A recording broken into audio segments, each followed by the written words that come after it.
అనూహ్యమైన విషయాన్ని ఈ మధ్య మిత్రులు మల్లాది గ్రూపు వ్యవస్థాపక అధ్యక్షులు మల్లాది సచ్చిదానందమూర్తి గారు నాకు తెలిపారు. ఆయన ఛాందసుడు కాడు, బొత్తిగా చదువుకునేవాడు కాదు, సహేతుకమైన ఇంజనీరింగ్ పట్టా పుచ్చుకునేవారు.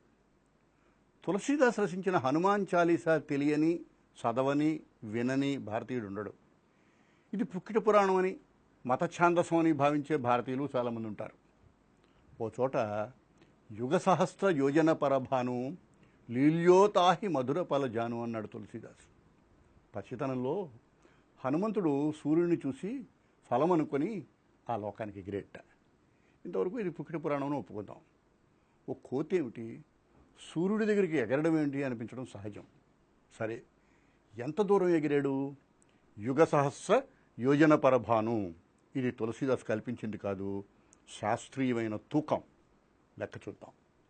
యుగము 12,000 సంవత్సరాలు, సహస్రము 1000, ఒక యోజనము 8 మైళ్ళు. ఇప్పుడు యుగ సహస్ర యోజనం 12,000 × 1000 8 మైళ్ళు, 96 కోట్ల మైళ్ళు. ఒక మైలు 1.6 కిలోమీటర్లు అనుకుంటే అలాంటివి 96 కోట్లు × 1.6 1536 కోట్ల కిలోమీటర్లు. అమెరికాలో అంతరిక్ష పరిశోధన సంస్థ భూమికి సూర్యునికి సరిగ్గా ఇంటి దూరం నిర్ధారించింది. దీన్ని అంతర్జాతీయ ఖగోళ సంస్థ బలపరిచింది. ఈసారి మీ అబ్బాయి ఉత్సుకతతో భూమికి సూర్యునికి మధ్య దూరం ఎంత అన్నా అంటే ధైర్యంగా హనుమాన్ చాలీసా చదువుకో బాబు అని మీరు రికమెండ్ చేయొచ్చు. ఇందులో మనం గ్రహించవలసిన విషయం ఒకటి ఉంది.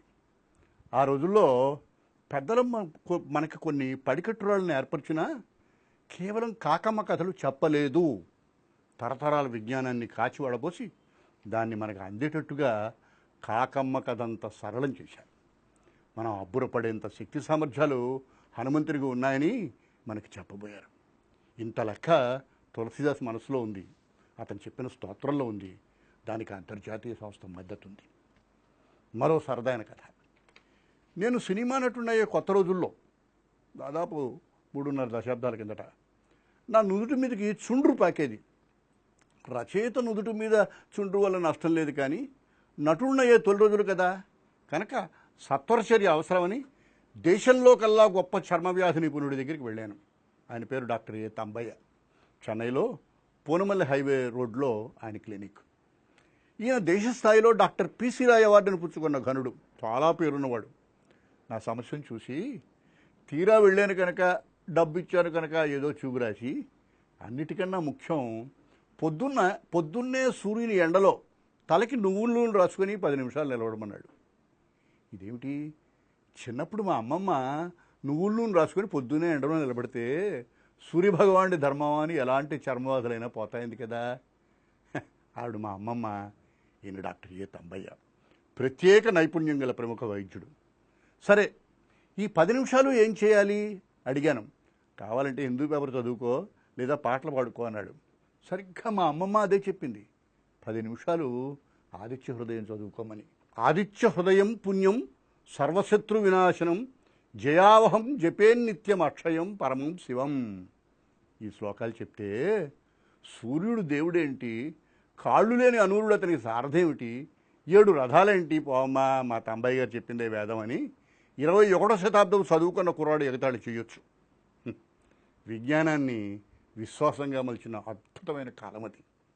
ఇవాళ అంతర్జాతీయ ఖగోళ సంస్థ, నాసా సంస్థ తులసీదాసును సమర్థిస్తే తప్ప ఇవి పుక్కిటి పురాణాలని అవతలికి తోసేసే తెలివైన రోజులు. మరి ఈ ఆదిత్య హృదయంలో ఈ పుక్కిటి పురాణం ఏమిటి? దానికి ఓ పరమార్థం ఉంది. డాక్టర్ తంబయ్య చెప్పాడు కనుక 10 నిమిషాలు ఎండలో నిలబడి హిందూ పేపర్ చదువుకోవడం కన్నా నా రుగ్మతను పోగొట్టు స్వామి అనుకుంటూ మన ఆరోగ్యం మీద, మనల్ని బాగు చేసే ఆ ప్రక్రియ మీద ఆ 10 నిమిషాలు ధ్యానాన్ని ఉంచితే ఇంకా గొప్పది కదా. అయితే ఆ హిందూ పేపర్లో ఒబామా కథ మనకు అర్థమవుతుంది.